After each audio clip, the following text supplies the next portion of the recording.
Okay, people should be able to see us now. Yeah. All right. Well, thank you everyone for coming.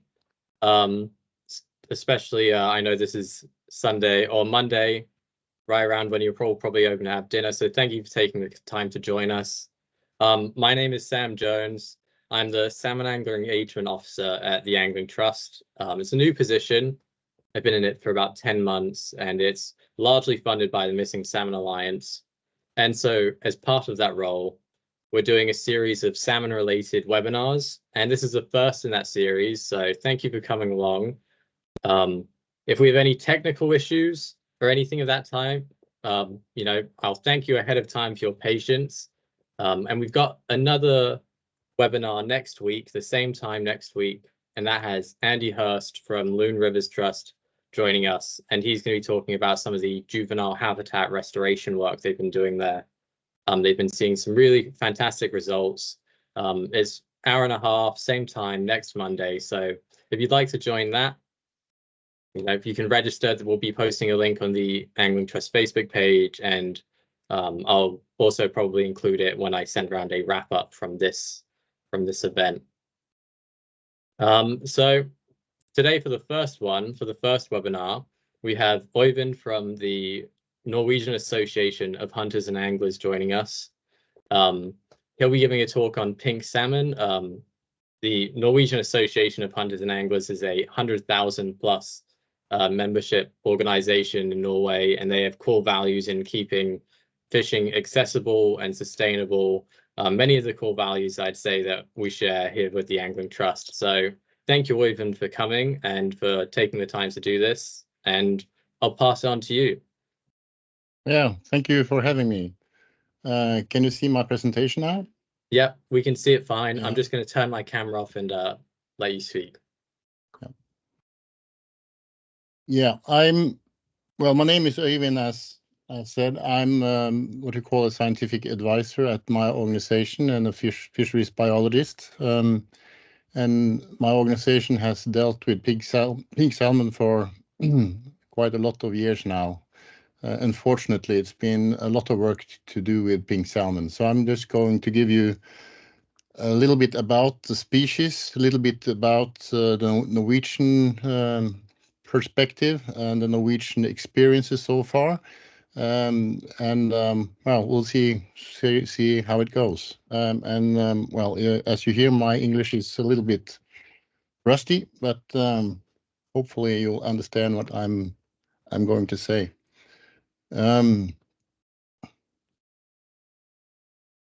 First of all, the species.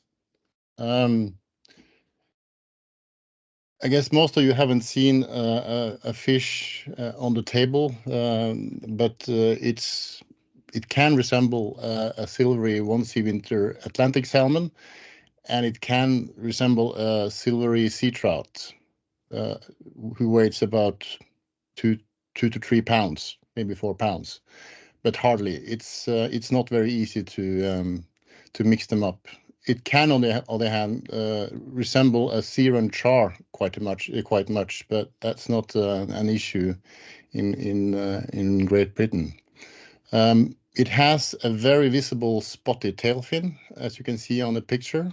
Hopefully you can see the picture at least. And it has a black tongue, which is also very easy to see. Other than that, it's a beautiful fish in the sea, but it changes the morphology when it goes up into the rivers and go through a maturation phase. And the picture didn't change. Try to do it like this. Hopefully you will see the life stages of the humpbacks or the pink salmon here. It's been in Norwegian rivers since the early 60s, and that was based on Russian stockings of more than 200 million eggs who was fertilized artificially and transplanted into different rivers in the Kola and White Sea region. Those stockings was not successful when it comes to creating self-reproducing stocks, but in the later years of their stockings, they took fish from a more northern river called the Ula River in the Magadan region of Russia, and put it into the rivers of the Kola Peninsula and the White Sea. And those stocks, they reproduced. And it was the odd year class who reproduced. And the importance of talking about odd and even year classes of humpback salmon is that they have a fixed 2-year life cycle. So they do never grow older than 2 years old. So the fish that was spawned in the rivers, or the eggs that was spawned, the eggs that was spawned in the rivers last autumn, they will come up from the gravel this spring, go into the sea, and when they go into the sea, they are only 3 to 4 centimeters long. So the smolts are very, very small. They stay in the river for a very short period of time, maybe just a few days or up till a few weeks. And then from that 3 centimeter long fish, they grow to a fish 1.5 to 2 kilos when it enters the rivers the year after, when they are 2 years old. So next year, the smolt that comes up from the gravel this year will come back to the rivers next year to spawn. And it's only the odd year class who has been successful. There are also even year fish, even year class fish, but they are at the moment very sparse, so it's not a lot of them. But we, at least in Norway, we follow the number of even year fish as well, just to be sure that it doesn't increase as the odd year class did, because they have increased, and they have increased a lot. There are some issues with my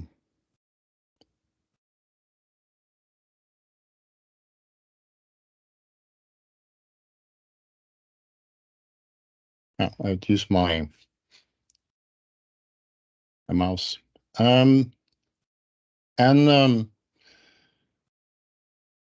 As you know, there have been an increase of pink salmon also in other countries around the Atlantic Ocean. Sweden, Denmark, Finland, Great Britain, Ireland, Iceland, the Faroe Islands, and also at the east and west coast of Greenland. And there are also recorded fish in German and French rivers. So the species has spread along the Atlantic Ocean, but is not necessarily reproducing in all these countries, or it probably do not in most of the countries, but it goes into the rivers, and we do not know if it does and when it will be able to do so.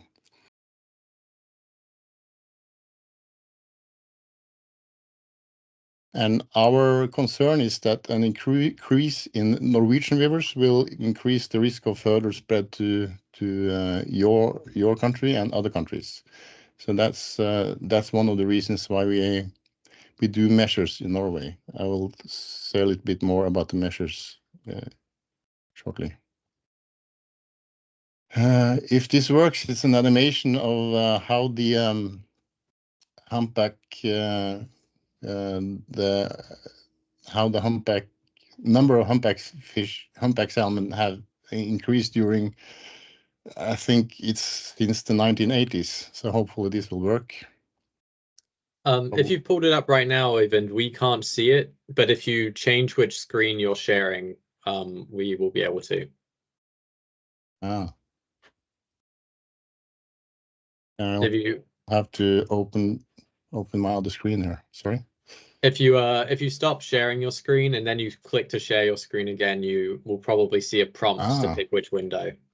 Yeah, well, so, it's not that important. It just shows that from 2017 on, there has been in odd years a dramatic increase in number of fish.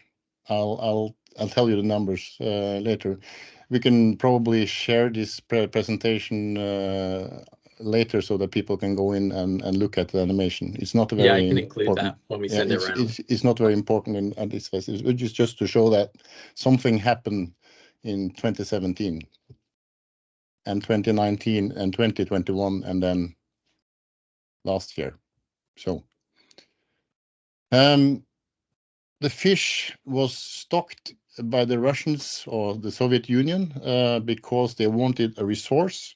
And it was one of the early questions that was raised in 2017 is this a problem? And if it's not a problem, should we see it as a resource, or is it a pest and should we treat it as a pest?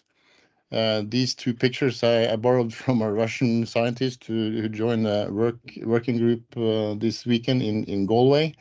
And they definitely look at it as a resource. In Norway, we have taken another stand on that. So that's at least it. It's a beautiful fish when it's caught in the sea, and straight after it has entered the rivers, it starts a very dramatic maturation process and changes the morphology, and the meat is not well, I would say not eatable anyway when it enters the rivers after a short while. This is a mature male on the top and a mature female on the bottom. The mature females, they have roe that can be eaten. Not a big tradition in Norway, at least not roe from that kind of salmonids. They eat roe from whitefish and all kinds of other fish, but not from salmon and sweet trout at least. And this is basically the same kind of roe. But it's a resource, I guess. And when they are caught, we try to also take care of that kind of resource. Or it can be smoked. It's not as fatty as salmon. It's more like a sea trout, maybe a sea trout that's not fatty either, but it's a resource, of course. It can be seen as a resource, but it's not. It's a resource that it doesn't. It shouldn't be in our rivers, at least.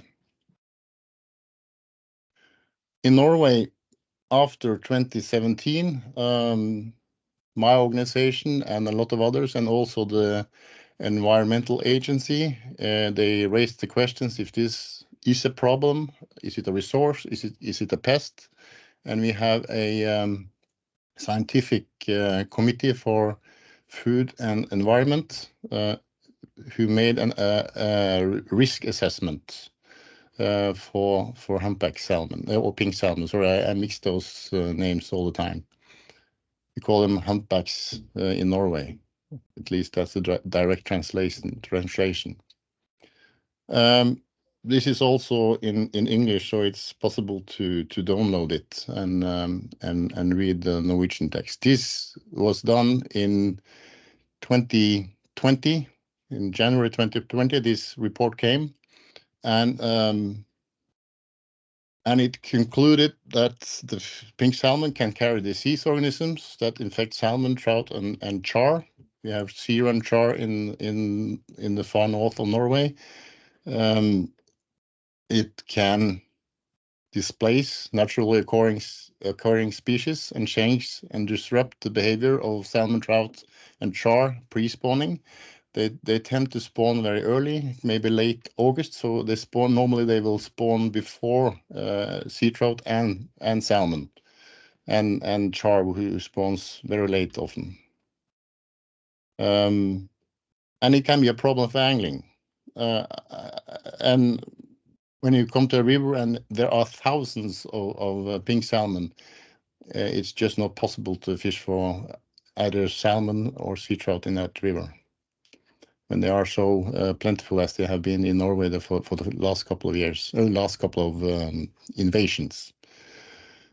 They often spawn in the same areas at Atlantic salmon and sea trout, but as I said, a little bit earlier, not just a little bit earlier, but quite a bit earlier in early August to late August, beginning of September, while the sea trout normally spawn late September, early October, or during October, and the salmon maybe a little bit later than that. So they spawn quite quite early, so they do not disturb spawning reds from our native salmonids, but they do quite a havoc on the gravel because they spawn in large shoals, so they dig deep into the spawning grounds. So a scientist in Norway, he called them the wild boars of the river, because they do a lot of digging, basically. All pink salmon die after spawning, and that brings nutritions which can affect into the water that can affect the entire ecosystem. It might not be a problem everywhere, but in Norway, at least in the northern part of Norway, the normal state of rivers is extremely, to some extent, extremely nutrition poor water qualities. So by this huge number of dead fish, if you don't remove them, we kind of change the whole entire ecosystem, and we do not know the effects of that. It can be positive for example, insects and other animals who feed on algae or whatever, and that might have a beneficial effects for some parts of the ecosystem, but it's not how it is naturally in this river. So and we are trying to conserve the natural habitats. And it can also affect ecosystems on land. For example, it could increase otter populations. In odd years, the otter population could be more successful in bringing their pups up and make them survive, and that might have an effect in the next season when they need more food and there's no pink salmon available. So then they have to take other fish species. Yeah, there's an increased competition with salmon and trout, parr and fry in the river, but it can be just for a few days, but it can also be for some weeks. And as they are very small, they eat if they eat in the rivers, and some of them do. They can eat the smaller stages or younger stages of invertebrates. So, but the trout and salmon parr can also eat them. So there can be pros and cons on that. Yeah, and they stay in the estuaries and can affect other species there as well. And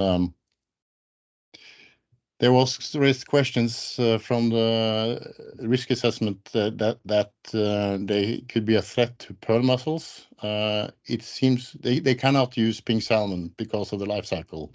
That's just how it is, because the pearl mussels have to be parasitic on the gills or trout or salmon, but the pink salmon is not there for a long time. So then it could be the digging that the fish do that could be harmful for the pearl mussels, but not likely.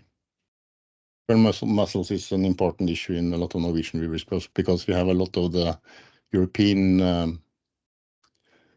what you call it, stock of pearl mussels. If they get more plentiful than they are today, there could be competition issues for food in the sea, but we are not even close to a situation like that, I think, in Norway, but it's shown in the Pacifics, so Pacific Ocean. So it could be an issue if the increase continues. And it's just established that alien species normally give negative effects, and often you do not know what kind of negative effects. I'm not going to read this, but what's happening is kind of a huge ecological experiment that we cannot allow ourselves to sit and watch happening. So that's why at least the risk assessment was clear. This is a problem that should be dealt with, and it resulted in the year after it resulted in a action plan, and the action plan was based on the invasion in what do you call it? Well, the invasion in 2017, where 6,600 fish was caught, and 2019 when 20,000 fish was caught.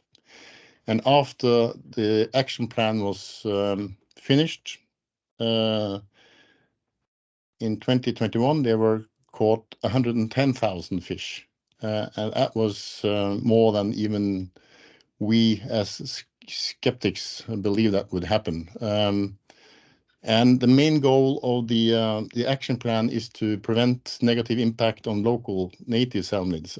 That's in Norway. That's the 3 species that I've mentioned, and other fish species, but also the biodiversity and other ecosystem services that might be in the rivers. And the main goal at the moment is to prevent the production of pink salmon in Finnmark and Troms, which is the 2 northernmost counties in Norway. It's what I would call the most perfect fishing grounds for an angler at the planet. So this is a very negative thing happening there, at least when it comes to the Anadromous rivers.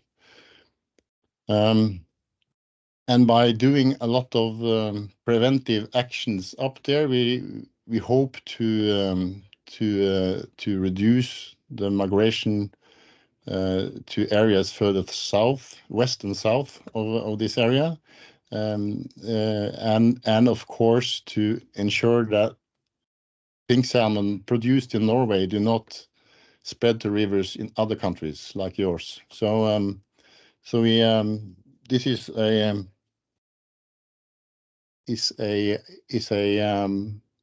fight that's quite existential, we think, when it comes to saving saving rivers from a potentially very negative factor. Yeah, but there is an extremely visible elephant in the room that must be taken into consideration, and that is that on the Norwegian side, we see this basically as a pest, so we do not see it as a resource. We shall, of course, take care of the fish that we take out, but we do not see it as a resource, because if we start to see it as a resource, then we would probably have to make it more numerous to make it, well, more economically beneficial. So we see it as a pest and we want to get rid of it. But extremely visible elephant in the room is that on the Russian side, they have the opposite opinion on this. They see it purely as a resource, and they do not think that do not have any negative effects on their native salmonids, which is basically salmon, Atlantic salmon over there. So that's a problem that we have to try to deal with, and hopefully international negotiations will bring us towards the solution on that.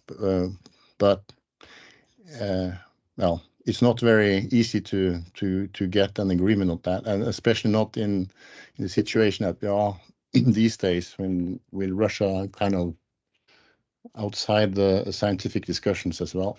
So we'll just have to hope for a better future on that.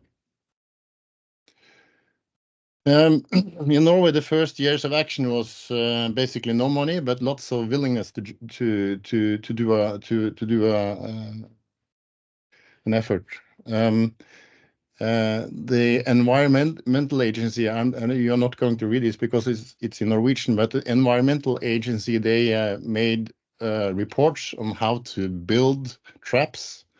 They are basically very primitive counting fences. They did it. There was basically mainly my organization's local clubs who did this, and they built like 20-30 traps like that in different kinds of rivers, and they caught, well, in 2021, they took out approximately 100,000 fish, so they were quite successful, but they did not take out enough, that's for sure. And there are some huge rivers where this will not work at all.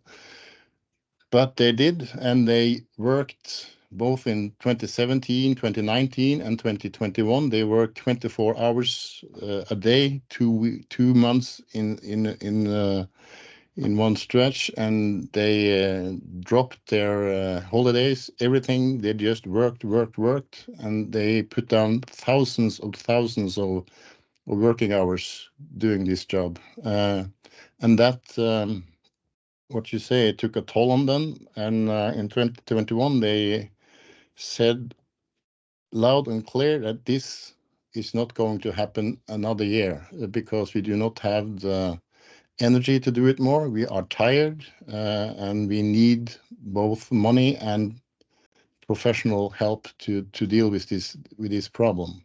And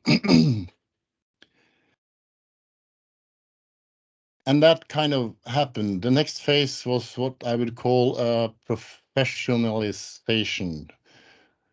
And not an easy word for Norwegian tongue, but still. It was put in place a steering group consisting of managers from the environmental agency.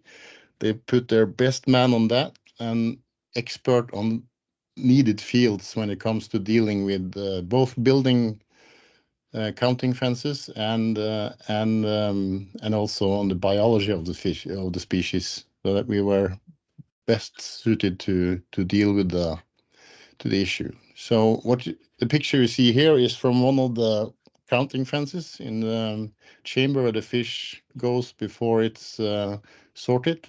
They take out the humpback, the pink salmon, sorry, and kill them and put the native salmonids back into the river upside the counting fences.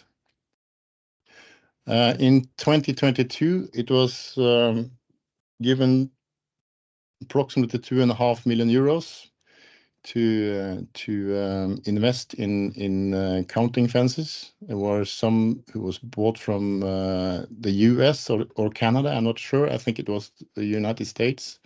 So it's a known technology. And in 2023, it was put in place 3.4 million euros.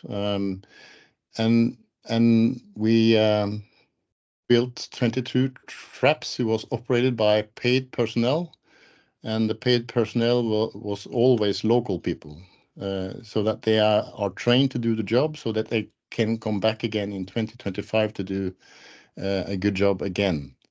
And on top of that, it was put up approximately 60 traps operated without paid personnel. They was paid for the material to build the traps, but other than that, it was done by the local clubs who run them.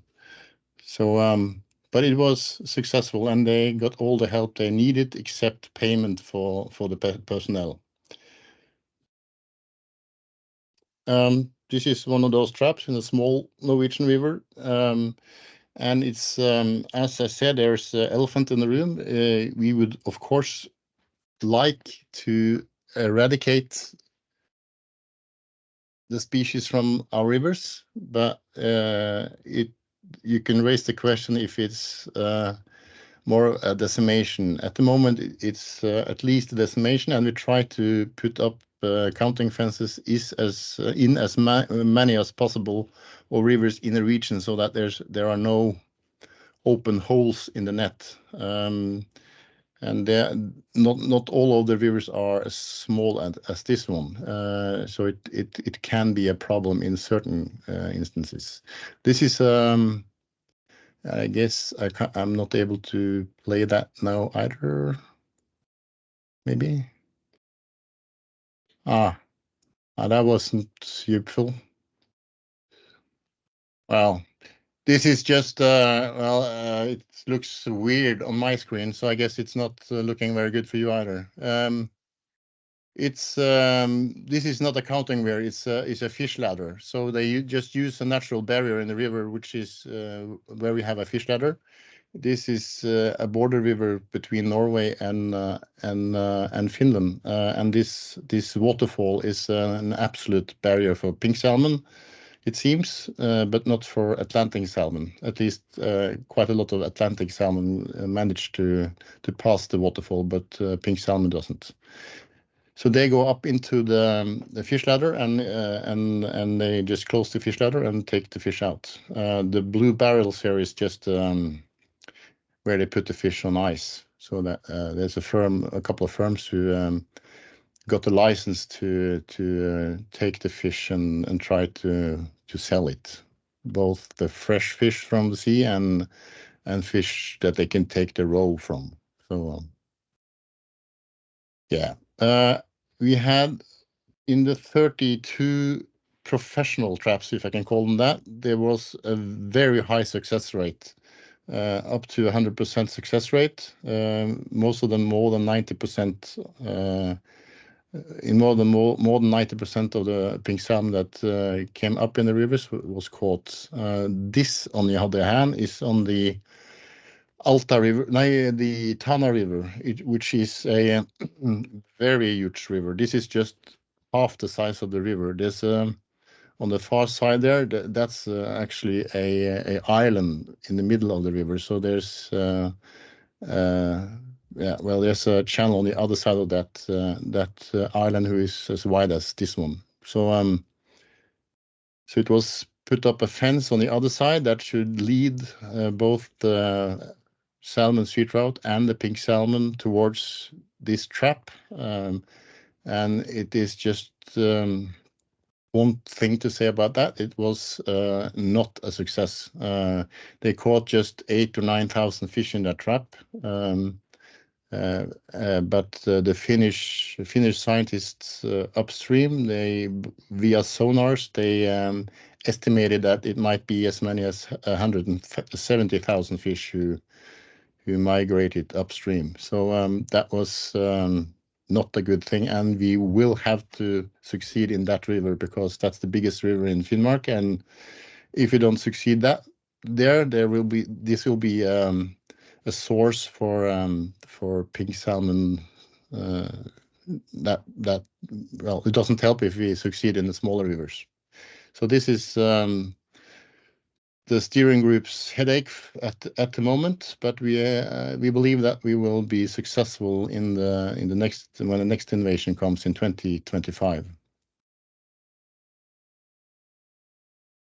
Yeah, this is just a trap in that big big river. I'm not sure if I'm going to. Oh. Does it look weird on your screen as well? It is sideways for us, yeah. Yeah, well, I'll just drop it. It's just it's a very impressive trap. The fish comes into first one chamber, which sorts the big fish from the smaller fish, and into a third chamber who sorts them once again. And in the last chamber, it's basically just pink salmon left and a few sea winter fish, salmon and sea trout.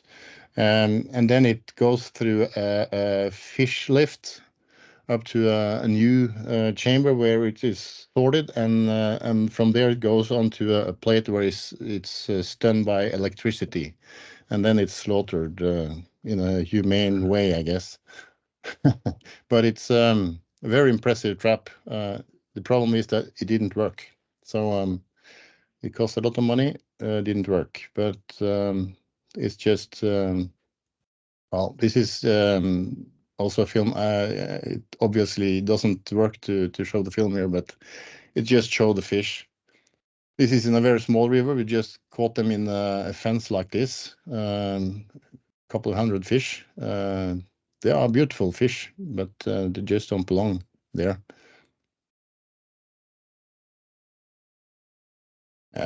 Sideways and skewed in all kinds of directions. It's strange. It looked fine on my screen earlier today. Well, it's just fish. This is another it's not the biggest river. It's a very famous salmon river in Finnmark, but it's the project is interesting. This lies 3-4 kilometers away from the nearest road, where we had the trap. The trap is just over on the other side of that cabin, and it's run by electricity, and it's steered by artificial intelligence, and it worked to 100% right. It can when the fish go into a chamber, artificial intelligence can sort the fish, and you can see if it's a pink salmon, a sea trout, or a sea run charr, and it goes into the pink salmon goes into one chamber, and the other species go into another chamber where it's released. It was kept there for a few hours just to see if the AI did the right sorting every time, and it did, and it didn't miss. It didn't calculate one fish wrong, so it was very effective. And there were several thousand fish going through that fence, so it was good. The cell phone company was Huawei, and the Norwegian government didn't want to cooperate with them, I think. So they are doing their own artificial intelligence projects on the side, which will basically do the same, but it's it was had something to do with how Huawei had used artificial intelligence in another country. Not going to say more about that, but it's our local club in that river who have had that cooperation, and at least it's interesting. It works. It is of course costly to set up, but it works, and it reduces the demand on manpower. So it might be the future if you are going to continue with this. Yeah, taking care of the resource. I'm going to tell you the total number of fish caught in Norway in a couple of minutes. But the fish, that was something that we were a little bit uncertain on how we should do. In the years before, most of the fish was dumped in the sea in some way and was eaten by crabs or other species of animals down there, I guess. But that's not a good thing when it comes to the general public. Taking out and killing so many animals and just throwing it away either on a dump site or out at sea as bait or whatever, it's just not a good thing. So it was decided that we are going to try to take care of the fish when it's taken out. So there was, as I said earlier, there were 2 or 3 companies who got the license to take care of the fish. So they came to these traps every day and collected fish and brought it back to a fisheries facility where they were handled. And I think at least they didn't lose money on it. Pink salmon isn't the species of Pacific salmon that is regarded as the best fish. It's basically regarded as one of the least good fishes, but they are, and when they are fresh in the sea, they are quite good eating. But it's difficult to find a market for this kind of fish, and that, I guess, was the biggest problem, to find a market. And it's difficult to create a market also when the resource, if you can call it that, is only there every other year. And hopefully it will at least stay like that and be fewer fish in the future. The removals in the traps in 2023, the number 49,496 fish were taken in the counting fences. And the average size of the fish is 1.6 to 1.8 kilo. So it well, it depends on where you read it, but 1.8 kilos is seen as the average. I think that's a little bit too high.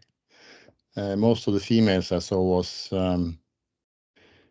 maybe 1.2, 1.3, but there are always a lot. The males are much more plentiful, and they are quite a bit bigger. So it is what it is. 250,000 fish were taken out in the rivers in the counting fences, but on top of that, they were taken out 99,000 in coastal fisheries. There are still very restricted coastal fishery for Atlantic salmon in bag nets in the county of Finnmark, and they caught 99,000 pink salmon in their fishery.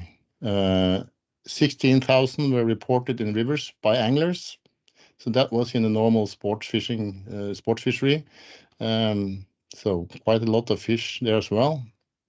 And there were unknown number of pink salmon caught by recreational anglers by rod and line, but also by nets. There's a lot of net fishing as well by recreational anglers, especially in that part of the country.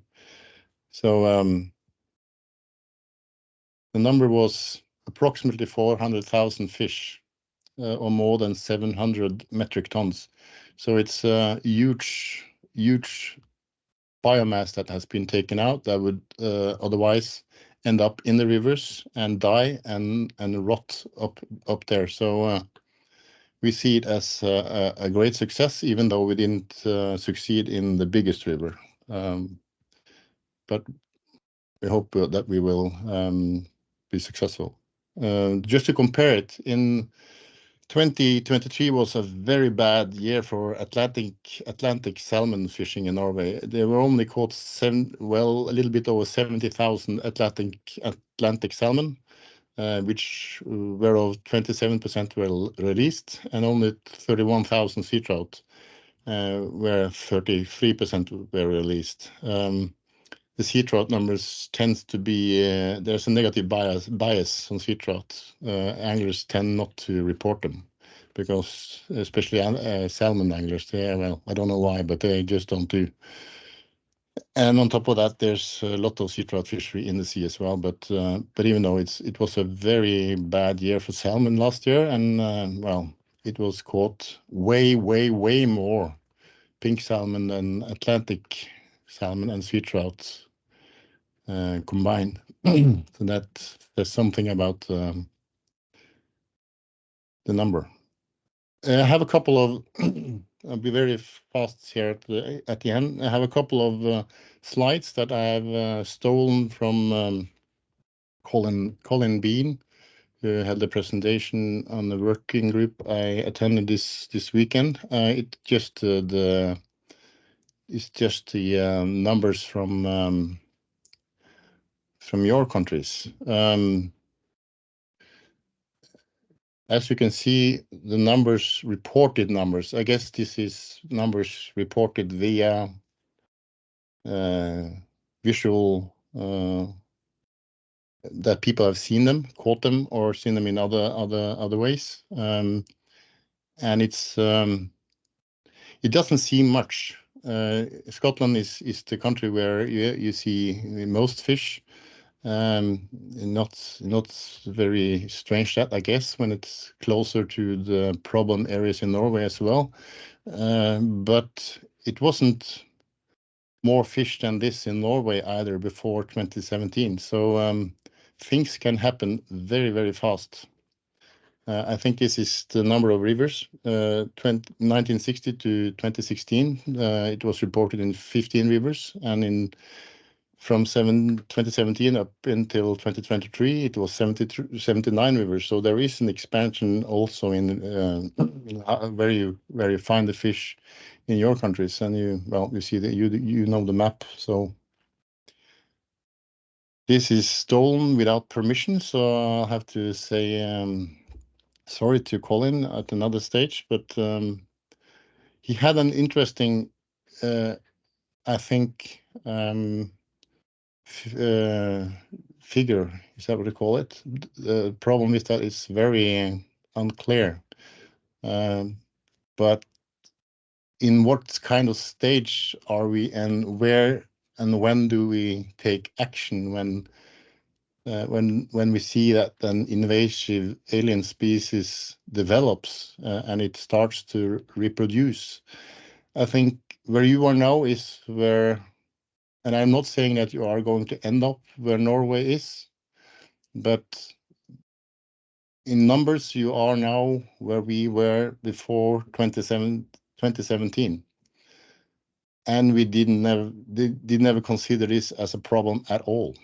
It was just something exotic that was caught every now and then in one river here and one river there, and in a couple of rivers in Finnmark regularly, but not in huge numbers.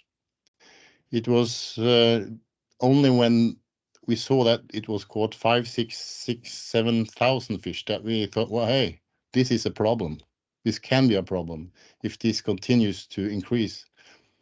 And the increase so far has been very exponential. It started with a few thousand fish reported. And well, you saw the numbers from 2023, 400,000 fish. We have, of course, been the measures has of course been more targeted, and they have been very there have been a lot of measurements being done, a lot of traps and so on. So the catch efficiency has, of course, I guess, been much more efficient in 2023 than it was in at least in 2019 and also in 2021.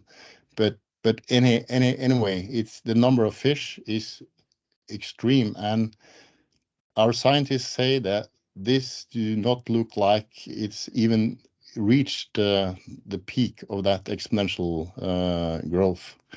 So it's not nothing. There's no sign of it kind of balancing off and going into some kind of a more stable state when it comes to number.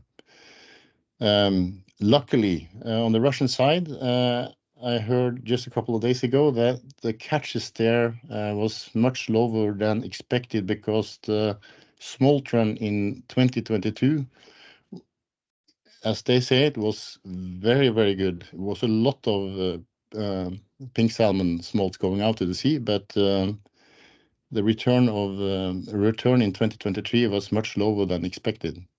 I think they just caught 200, at least that was reported, 200 tons or something, which is much less than on the Norwegian side. So this is a species that it's R selected. It takes its chances by sending its smolts to the sea when they are very small and very vulnerable for environmental impact. So it can, if it hits the food and it grows fast and goes through the predation window, it can be extremely plentiful. But if it doesn't find the food when it goes into the sea and is both dies from starvation and predation, then it can also be a very bad year class coming back the year after. So there are a lot of uncertainties, both when it comes to the science, but also when it comes to the number of fish that we will see in the future. Hopefully, you will not experience the same as we have done experienced in Norway. And I think that was the last picture. And as I understand it,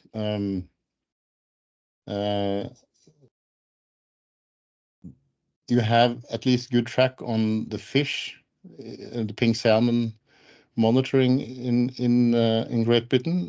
There are some work being done on the methods, eDNA and and reporting from anglers and so on and so forth.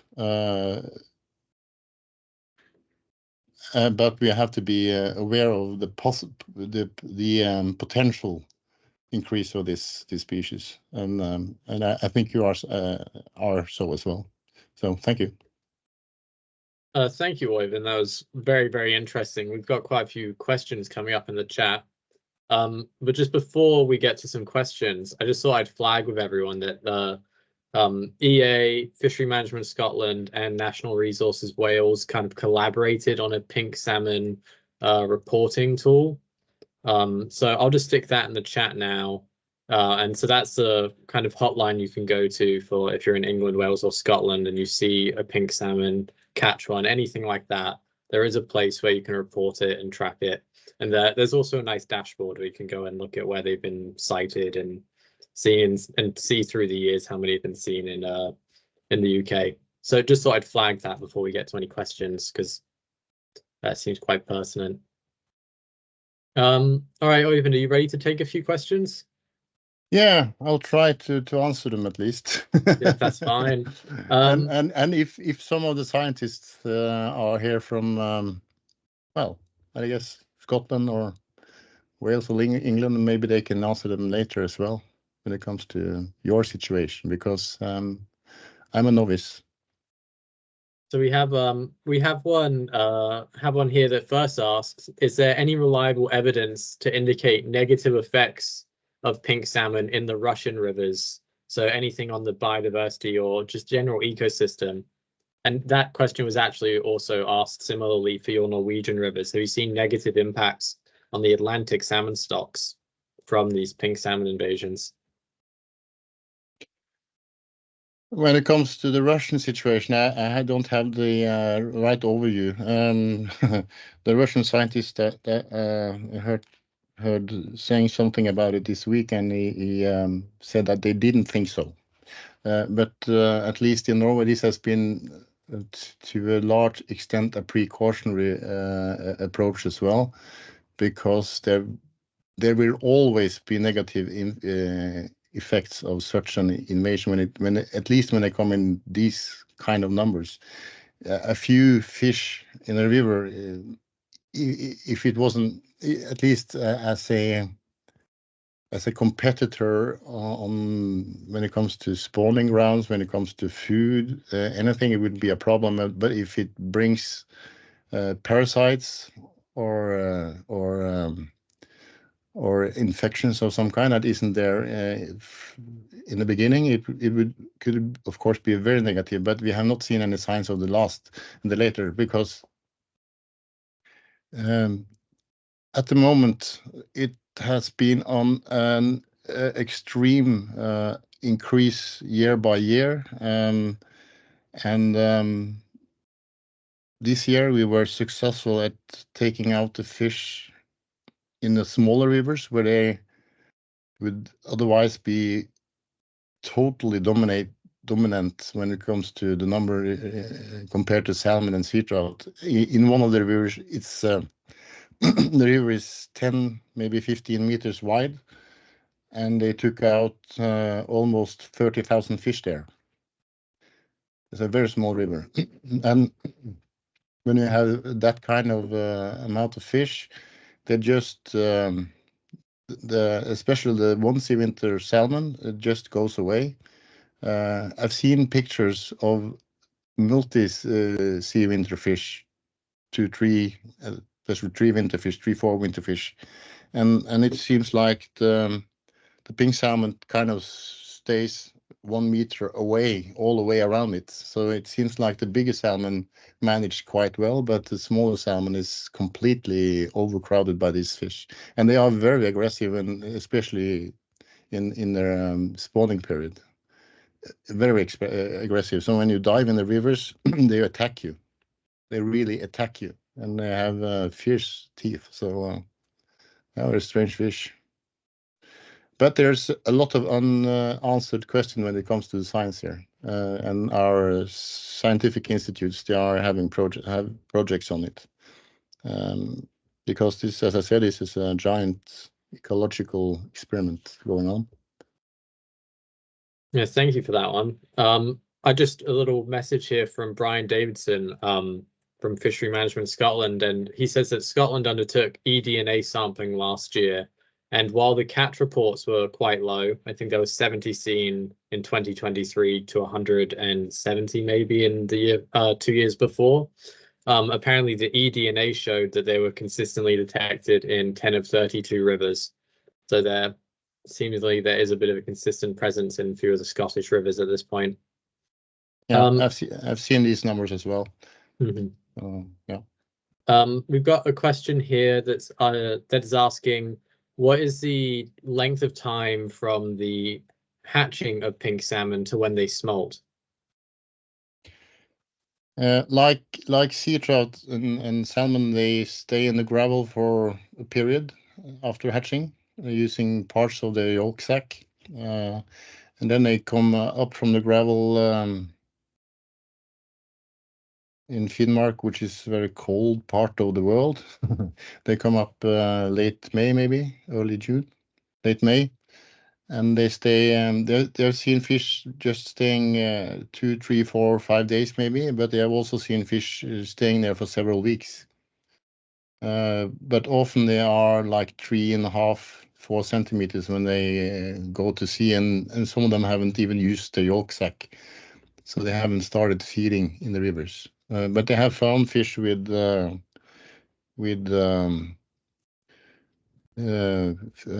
insects in the, not insects, but yeah, well, insects as well, early stages of insects, I guess.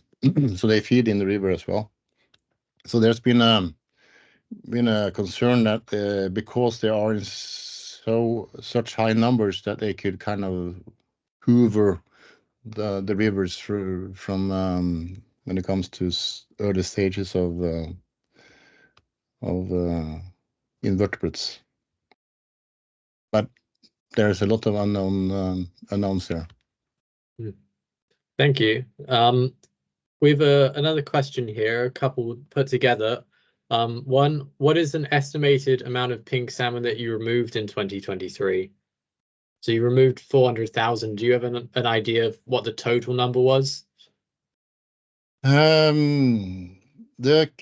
catches in most of the traps was put up in the eastern part of the county of Finnmark, but the county of Finnmark is enormous, and that's where most of the pink salmon enter the rivers, and they, what you could is carpet bombing English phrase. Yeah, it's an English phrase. Yeah, they carpet bombed the rivers from the Russian border towards the eastern part, yeah, towards all the eastern part of Finnmark, and the success was of the 32 traps that was professional, and also the 60 traps that were on the voluntary basis were very high, except 2. The one was the one I mentioned in Tana, where maybe 150, 170,000 fish managed to enter the spawning grounds. And they also took down the trap in one quite large river, the river Lakselv, a very famous salmon river in Norway. Maybe 30, 40,000 fish went up there. But in the other rivers, the success rate of the counting fences was very high. So and for the rest of the country, the only numbers that we have is from the angling report. All the fish caught in rivers are reported. So and pink salmon is on that reporting system now. So it was not much fish caught further south, and not more than it was in 2021 actually. So it seems like the invasion in 2023 actually was not much bigger than the one in 2021. It was just a much higher success rate when it came to catching them. But this is something that our scientists will come back to when it comes to evaluating the success rate actually. But our feeling is that the success rate was very high. So. Yeah, I mean, that's great to hear. We've got actually a very interesting question here of seeing as that this is an odd year cycle, life cycle. In 2024, do you still run your traps to deal with the very small amount that will come back in 2024, or is it too much resources? It's too much resources to run the bigger ones. I guess in Tana they will have to try out some new ways to do it in the big river that I mentioned. And in the smaller rivers, a lot of our local clubs will keep the traps open. So there will be a lot of traps in there, and then they will well, at least they will have an idea on how many even year fish that's coming back, and if that number is increasing, because it looks like the even year number of fish has increased a little bit as well. But it's still very small numbers, more like the numbers that you have in odd years in Great Britain. Someone asked, do you feel there is sufficient funding and research funding flowing into your areas in Norway? And if you could suggest any key research issues that we might look at here in the UK. Oh, there is always need of funds for research. At the moment, in what we have been talking about in Norway as well is to have a standardized way of monitoring the occurrence of pink salmon. eDNA is mentioned. It's quite costly. It's not that costly in my experience, but it's quite costly. But you know quite well what it will cost, because you have to go out there and take a sample or several samples, and well, the procedure is known, but you have to agree on the method and when you are going to take it, the sample. So there are some unknown, there are some answers to be found there, I guess. But I think that actually that you are on a better track on that in Great Britain than we are in Norway. eDNA is very much in use in Norway as well, but it seems like you are on a good track on finding, and we had to agree among the NASCO countries how we should do it, I think. And it might be that it's not certain that it's one method that fits all. So it might be several, but we have to find a toolbox to give the managers. And you have what I've been and people are asking in Norway at least is we have to get a better idea of the ecological effects. What kind of ecological effect? There are clearly negative effects when it comes to salmon or fishing for Atlantic salmon when you get huge amounts of pink salmon up in the river, because then fishing for Atlantic salmon is just not possible. They don't take any bait at all.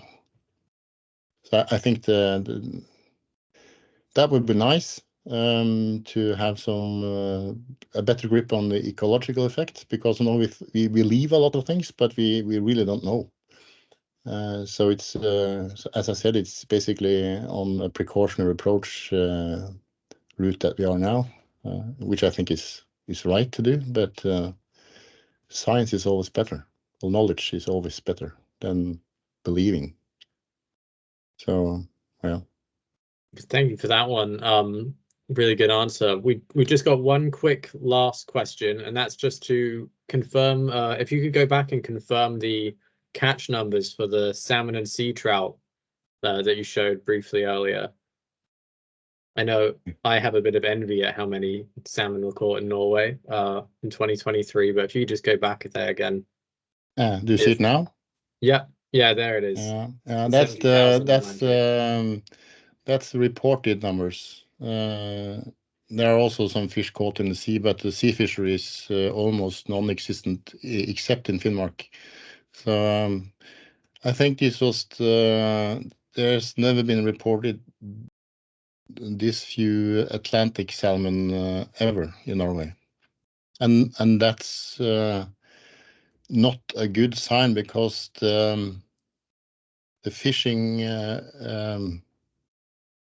well, the weather and the water flow and a lot of other things was right on track when it came to believing that we could catch more fish. So it was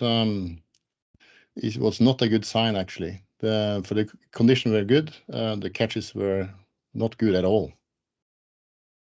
Yeah, concerning trends that many of the NASCO countries are, well, observing recently. Yeah, so it does. Yeah. Well, I think that's the last of all the questions we have in the chat. So once again, Øyvind, thank you for coming out and answering everything, all the questions we had, and just for the presentation in general. It's really interesting. And thank you for everyone who came and watched and engaged and put questions in the chat. We thank you for taking the time. And yeah, remember next Monday, same time. Same time we're talking with Andy Hurst about juvenile habitat restoration for Atlantic salmon. So if you want a nice positive story coming from England, tune in then. And that will be posted on the Angling Trust Facebook page. And I'll send out a link to everyone as well. So yeah, thank you again. Øyvind, if you just want to stay on, and we'll let everyone filter out. I say please. Thank you again for having me. No, it's our pleasure. It really is. For being polite with my English. It's not. No, thank you. Yeah, it's really interesting for you to hear what's going on up there.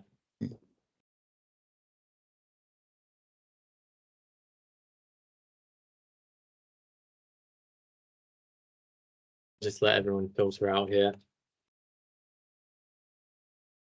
Alex, if you're still here, I'll actually, if you don't mind staying on for just a second, and I'll make you a co-presenter.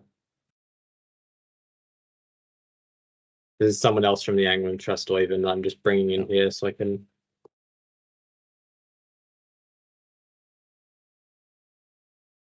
Stop the sharing? Yeah, you can if you want to. But just nearly everyone is filtered out. Alex, can you hear us?